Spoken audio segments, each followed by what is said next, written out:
हर हर महादेव। देखिए महाराज, पिछली बार की शिव महापुराण की कथा से हम आपको बताया था और आज फिर से बताते हैं कि 26 अगस्त बुधवार का दिन सावन मास का अंतिम बुधवार है और साथ में त्रयोदशी तिथि है। महाराज, श्रावण मास का यह अंतिम बुधवार कोई साधारण दिन नहीं है। सावन माह के प्रत्येक दिन का अपना विशेष महत्व होता है, लेकिन जब सावन मास अपने अंतिम पड़ाव पर होता है और त्रयोदशी तिथि आती है तो इस दिन भगवान भोलेनाथ की आराधना के साथ किया गया छोटा सा उपाय भी भक्त अपनी मनोकामना पूर्ति के लिए कर सकते हैं। आज के हम व्यासपीठ से आपको बताने वाले हैं कि सावन के अंतिम बुधवार के दिन किया जाने वाला मात्र लाल वस्त्र, 11 चावल के दाने और 1 चुटकी हल्दी वाला उपाय किस प्रकार करना है। महाराज, कोई भी मनोकामना हो, भगवान भोलेनाथ के सामने श्रद्धा और विश्वास के साथ ये उपाय अवश्य करना है। देखिए महाराज जी, आज 26 अगस्त 2026 बुधवार के दिन सावन मास का अंतिम बुधवार है और त्रयोदशी तिथि है। आप सभी को पता है कि देवादिदेव महादेव का सबसे प्रिय मास श्रावण मास है, इसलिए आज के इस अंतिम बुधवार को बिल्कुल भी साधारण दिन समझकर नहीं छोड़ना है।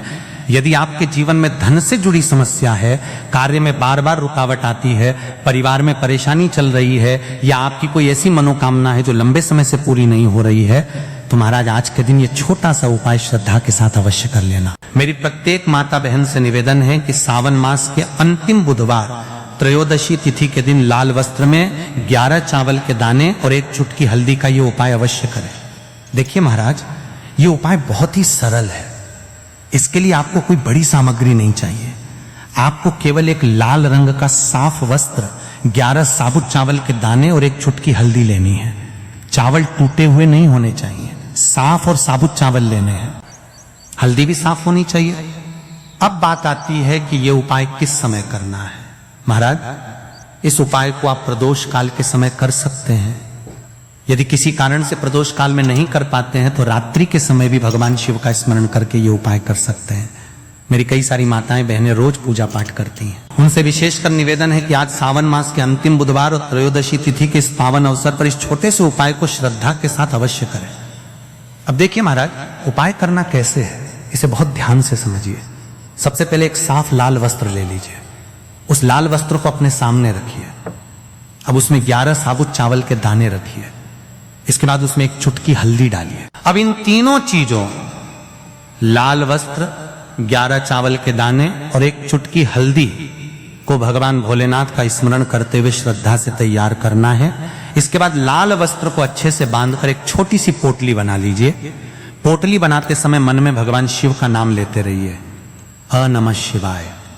अब महाराज, इस पोटली को लेकर भगवान शिव के सामने अपनी मनोकामना रखिए। जो भी आपकी उचित मनोकामना है उसे मन ही मन भगवान भोलेनाथ को बता दीजिए। आप कह सकते हैं, हे भोलेनाथ, सावन मास के इस अंतिम बुधवार और त्रयोदशी तिथि के पावन दिन मैं श्रद्धा के साथ ये उपाय कर रही हूँ। मेरे जीवन की बाधाओं को दूर करने की कृपा करें और मेरी उचित मनोकामना पूर्ण होने का मार्ग प्रदान करें। इसके बाद भगवान शिव का स्मरण करते हुए द नमः शिवाय का जाप करें। महाराज, उपाय करते समय आपका मन शांत होना चाहिए, किसी के लिए बुरा नहीं सोचना है, केवल भगवान शिव के चरणों में अपनी मनोकामना रखनी है। देखिए महाराज जी, सावन मास का ये अंतिम बुधवार है, पूरा सावन निकलने वाला है, इसलिए यदि आपने पूरे सावन में कोई विशेष उपाय नहीं किया है तो आज के दिन ये छोटा सा कार्य श्रद्धा के साथ कर लेना। लाल वस्त्र में 11 चावल के दाने और 1 चुटकी हल्दी, यही आज का हमारा विशेष मनोकामना पूर्ति उपाय है। देखिए महाराज, जो मनोकामना बड़े बड़े पूजा पाठ और अनुष्ठान करने के बाद भी पूरी नहीं हो रही, उसके लिए आज भगवान भोलेनाथ के सामने अपनी प्रार्थना अवश्य रखिए। उपाय पूरा करने के बाद भगवान शिव को प्रणाम कीजिए और कुछ समय शांत बैठकर महादेव का ध्यान कीजिए और अंत में एक बार फिर बोलिए। तो चलिए महाराज जी, अब चलते हैं उस विशेष उपाय की तरफ जो आपको कल इस विशेष तिथि पर करना है। और इस विशेष पावन पर्व पर हम जिस उपाय की चर्चा करने जा रहे हैं वो अत्यंत ही दुर्लभ और शक्तिशाली है। ये उपाय न केवल भक्त की मनोकामनाओं को पूर्ण करता है बल्कि उसके जीवन के समस्त कष्टों का निवारण भी करता है। उपाय की सामग्री देखिए महाराज, मात्र तुलसी की लकड़ी से बना दीपक, 11 चावल के दाने और 1 चुटकी हल्दी, ये तीनों वस्तुएं देखने में सामान्य प्रतीत होती हैं परंतु इनका महत्व और शक्ति अद्भुत है।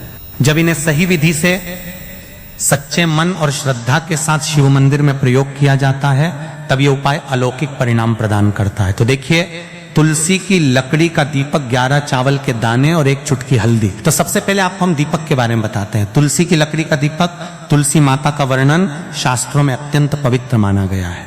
तुलसी के बिना कोई भी पूजन अधूरा है। यद्यपि शिवजी को तुलसी अर्पित नहीं की जाती, परंतु तुलसी की लकड़ी का उपयोग जब दीपक के रूप में किया जाता है तो ये विशेष ऊर्जा उत्पन्न करती है। देखिए महाराज जी, अब हम बात कर लेते हैं सबसे पहले उपाय के बारे में। तो देखिए, तुलसी की लकड़ी का दीपक, 11 चावल के दाने और 1 चुटकी हल्दी। तो सबसे पहले आपको हम दीपक के बारे में बताते हैं। तुलसी की लकड़ी का दीपक, तुलसी माता का वर्णन शास्त्रों में अत्यंत पवित्र माना गया है। तुलसी के बिना कोई भी पूजन अधूरा है। यद्यपि शिवजी को तुलसी अर्पित नहीं की जाती, परंतु तुलसी की लकड़ी का उपयोग जब दीपक के रूप में किया जाता है तो ये विशेष ऊर्जा उत्पन्न करती। ये दीपक भक्त की मनोकामना पूरी करने में सहायक होता है। अब देखिए महाराज जी, 11 चावल के दाने का महत्व जानिए। चावल शुद्धता और समर्पण का प्रतीक है। हर दाना अखंडता और पूर्णता का द्योतक है।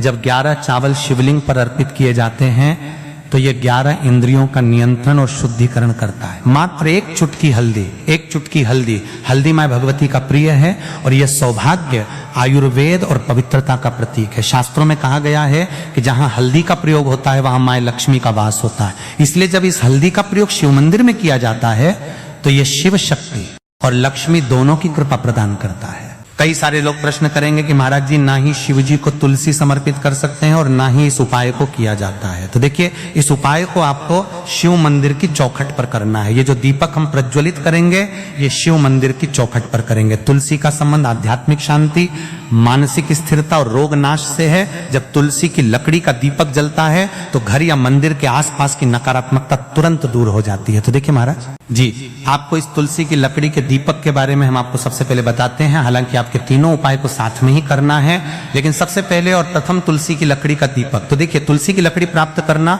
यदि घर में तुलसी का पौधा है तो उसकी जड़ के पास की नरम लकड़ी लेनी है।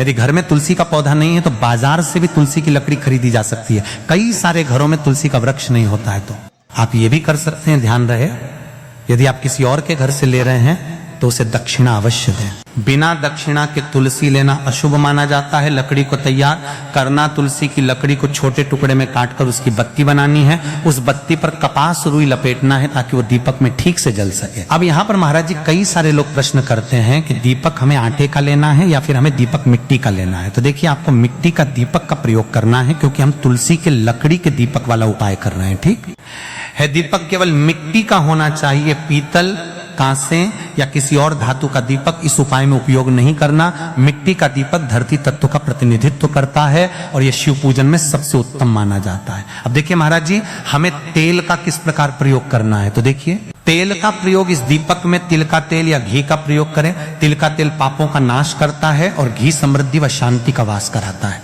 अब कई सारे लोग प्रश्न करते हैं कि महाराज जी, आपने हमें ये तो बताया ही नहीं कि कितने दीपक का उपाय करना है, आखिर दीपक कितने बने हैं। तो देखिए, कितने दीपक जलाने चाहिए। यदि समस्या बहुत बड़ी है, जीवन में गहरा संकट है, तो 5 दीपक जलाने चाहिए। यदि सामान्य कामना है तो 1 दीपक भी पर्याप्त है।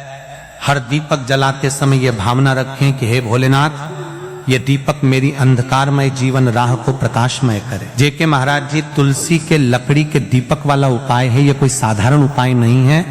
तो आपको क्या क्या सावधानी बरतनी है। दीपक को शिवलिंग पर प्रत्यक्ष रूप से न रखें, इसे मंदिर की चौखट पर या बनाए गए स्वस्तिक पर रखें। दीपक जलाते समय मन में शुद्ध भाव होना चाहिए। दीपक बुझने के बाद उसकी राख को पवित्र स्थान पर ही विसर्जित करें। महाराज जी, जैसे ही तुलसी की लकड़ी का दीपक जलता है वैसे ही साधक को एक अलग ही शांति का अनुभव होता है। मन का तनाव समाप्त होता है।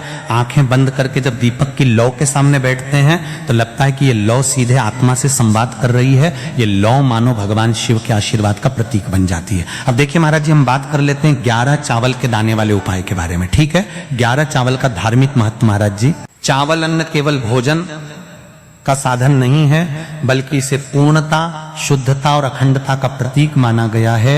वेदों और पुराणों में अन्न को अन्न देवता कहा गया है। अन्नम ब्रह्मेति व्यजानात, ये उपनिषद का कथन है। अर्थात अन्न स्वयं ब्रह्म है, इसलिए जब भक्त शिव जी को चावल अर्पित करता है तो वो केवल एक दाना नहीं चढ़ाता बल्कि अपनी आत्मा और जीवन का समर्पण करता है। अब सबसे महत्वपूर्ण प्रश्न उठता है कि 11 चावल ही क्यों शास्त्रों में कहा गया है कि मनुष्य के शरीर में 11 इंद्रियां होती हैं। जब भक्त 11 चावल के दाने शिव जी को अर्पित करता है तो वो अपनी 11 इंद्रियों को भगवान को समर्पित करता है। यह समर्पण साधक के भीतर शुद्धि और संयम लाता है। अब देखिए महाराज जी, चावला के दाने कहां से लेने हैं, कैसे लेने हैं, इस बात पर चर्चा कर लेते हैं, क्योंकि कई सारे लोगों को मन में यह भी प्रश्न रहता है, घर में रखे चावल का प्रयोग किया जा सकता है, चाहो तो दुकान से भी ले सकते हो। ध्यान रहे, चावल अखंड और शुद्ध होने चाहिए। टूटे हुए दाने अशुभ माने जाते हैं। 11 दानों को अलग करके एक छोटे डिब्बे या पुड़िया में सुरक्षित रखना है।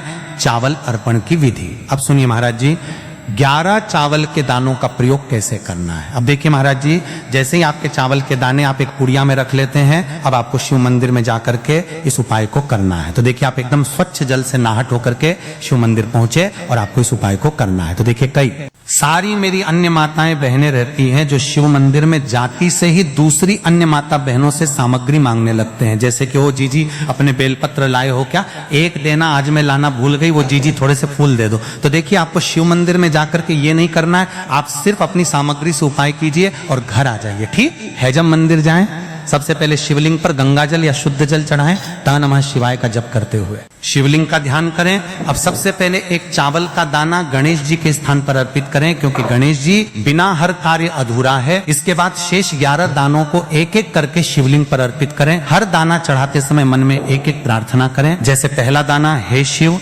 मेरे जीवन से रोग दूर करो। दूसरा दाना, हे महादेव मेरे घर में सुख समृद्धि लाओ। तीसरा दाना, हे भोलेनाथ मेरे संतानों को रक्षा दो। चौथा दाना, मेरे व्यवसाय नौकरी में सफलता दो। पांचवा दाना, मेरे परिवार में एकता बनी रहे। इसी तरह हर दाने पर अपनी मनोकामना रखनी है, भावनाओं की शक्ति। महाराज जी, ये ध्यान रखना बहुत जरूरी है कि चावल अर्पण करते समय मन शुद्ध होना चाहिए। अगर चावल चढ़ाते समय मन में संदेह होगा तो उपाय फल नहीं देगा। लेकिन यदि दानों को अर्पित करते समय हृदय से प्रार्थना होगी तो भगवान शिव तुरंत सुनेंगे। चावल का आध्यात्मिक प्रभाव, चावल का रंग सफेद है, ये शांति और पवित्रता का प्रतीक है। जब सफेद चावल शिवलिंग पर चढ़ाए जाते हैं तो ये साधक के जीवन से अज्ञान और अशांति को मिटाकर ज्ञान और सुख प्रदान करता है। 11 दाने सामूहिक रूप से पूर्णता का भाव लाते हैं। प्रत्येक दाना चढ़ाते समय ये मंत्र बोल सकते हैं, ओम त्र्यंबकम यजामहे सुगंधिम पुष्टिवर्धनम उर्वारुकमिव बंधनान मृत्योर्मुक्षीय मामृतात्, या केवल ओम नमः शिवाय का जाप भी पर्याप्त है। उपाय करते समय अनुभव, जब भक्त एक एक चावल का दाना अर्पित करता है तो वो अनुभव करता है कि उसका हर बोझ, हर कष्ट शिव जी को सौंप रहा है। हर दाना एक प्रतीक है दुख का बोझ हटाने का और सुख का द्वार खोलने का। अब देखिए महाराज जी, हम बात कर लेते हैं एक चुटकी है हल्दी के बारे में, यानी एक चुटकी हल्दी के उपाय के बारे में। तो देखिए, हल्दी का धार्मिक महत्व महाराज जी, हल्दी केवल रसोई की सामग्री नहीं है, ये भारतीय संस्कृति, आयुर्वेद और अध्यात्म तीनों का अभिन्न अंग है। हल्दी को संस्कृत में हरिद्रा कहा गया है। हरिद्रा शब्द का अर्थ है जो हर लें, रोग और अशुभता को दूर कर दे। शास्त्रों और पुराणों में हल्दी को माँ लक्ष्मी का स्वरूप माना गया है। जहां हल्दी होती है वहां समृद्धि, सौभाग्य और सकारात्मक ऊर्जा का वास होता है। शादी ब्याह जैसे मंगल कार्यों में हल्दी का प्रयोग इसी कारण होता है। हल्दी को सर्वरोग नाशिनी कहा जाता है। यह शरीर की प्रतिरोधक क्षमता बढ़ाती है, मन को शुद्ध और शांत करती है और रोग शोक को दूर करती है। आध्यात्मिक दृष्टि से हल्दी साधक के आभा मंडल को स्वर्णिम प्रकाश से भर देती है। और जब कोई व्यक्ति इस हल्दी वाले उपाय को करता है तो उसके जीवन से परेशानियां भी समाप्त होती हैं और मनोकामना भी पूर्ण होती है। जो मनोकामना बड़े बड़े पूजा पाठ अनुष्ठान से पूर्ण नहीं होती, वो मंत्र इन उपायों से पूर्ण हो जाती है। क्यों केवल एक चुटकी हल्दी? अब प्रश्न उठता है, केवल एक चुटकी ही क्यों? एक चुटकी का अर्थ है संकल्प और विश्वास। उपाय में परिमाण नहीं बल्कि भावना देखी जाती है। छोटी सी मात्रा में भी हल्दी अपार शक्ति प्रदान करती है। यदि उसे श्रद्धा से अर्पित किया जाए उपाय का श्रेष्ठ समय, शास्त्रों में प्रत्येक उपाय का समय विशेष महत्व रखता है। इस दीपक और हल्दी चावल के उपाय को करने के 2 मुख्य समय बताए गए हैं। देखिए महाराज जी, अब बात कर लेते हैं। इन उपायों को आपको एक साथ में करना है, और हाँ, इन उपायों को आपको किस समय करना है, सुबह के समय करना है या प्रदोष काल के समय करना है, या फिर आप हमसे ही प्रश्न करना चाहते हैं कि महाराज की सबसे उत्तम समय कौन सा है। तो देखिए, सबसे पहले हम बात कर लेते हैं सुबह के समय के बारे में, सूर्योदय से पहले का समय, जिसे ब्रह्म मुहूर्त कहते हैं। सबसे उत्तम माना जाता है। इस समय वातावरण शांत होता है, नकारात्मक ऊर्जा न्यूनतम होती है और साधक की एकाग्रता सर्वोच्च रहती है। सुबह शिव मंदिर में जाकर उपाय करने से दिन भर शुभता बनी रहती है। अब देखिए महाराज जी, हम बात कर लेते हैं प्रदोष काल के समय की। तो देखिए, जो प्रदोष काल का समय है सूर्यास्त के समय, और उसके बाद का लगभग 2.5 घंटे का समय प्रदोष कहलाता है। यह समय विशेष रूप से शिव जी को प्रिय है।